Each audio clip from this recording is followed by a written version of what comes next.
Thanks for joining me for another America This Week. It's August now. Between political tensions, racial divide, a presidential race, and pandemic, every week feels like a year. But we're glad you're with us. Thank you for making this the fastest growing political talk show broadcast across America. The late Andrew Breitbart once said, politics is downstream of culture, which means if you want to change politics, change culture. A simple idea which explains so much of what's going on in America today. Historically, change happens over time. Norms are tested, boundaries are pressed, and slowly change happens. But 2020 is different.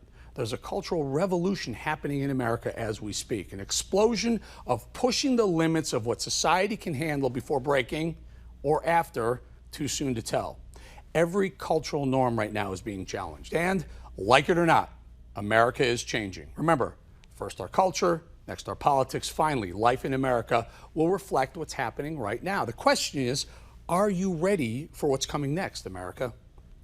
Look at this. Protestors in Portland burning the Bible and the American flag. I mean, last I checked, 80% of America believes in some form of that book being revered. And although it's not in vogue to be patriotic, millions of us still see the American flag as a symbol of freedom, of excellence, of liberty, and of sacrifice. Now, apparently the good book and the flag are under attack. So I ask, burning the Bible and the flag, are you ready for more of this? Now look at this video of Minneapolis. Minneapolis was once a beautiful American city. Look what Portland, Minneapolis, and Seattle used to look like. I mean, these cities were glorious, beautiful. Portland, Minneapolis, Seattle. Now look what culture change is doing to these shining American cities on the hills. Again, I ask the question, are you ready for your city to be the next Portland, Minneapolis, or Seattle? Look, I'm a pragmatist. If that's what you people want, if that's what the American people want, then by all means vote for more of that. But crime is the toxic byproduct of culture.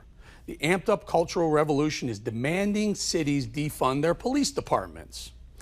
That's what today's culture is demanding, but there is fallout. The intended or unintended consequences are staggering. Homicides are soaring in cities from New York to LA and many places in between. In Chicago, homicides are up 50% this year.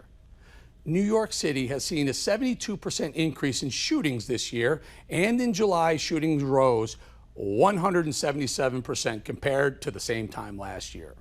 In Minneapolis, homicides have doubled in 2020. So I ask, burning the American flag, burning the Bible, once glorious cities now burning, murder rates skyrocketing, are you ready? If you don't stand up to the toxic cancel culture, the destructive mobs running rabid in our streets, and the politicians standing on the sidelines while America burns, then I'd say you're ready for the next chapter in American culture, politics, and life. If not, you better speak up, or before you know it, boom, this is what's coming to a city near you.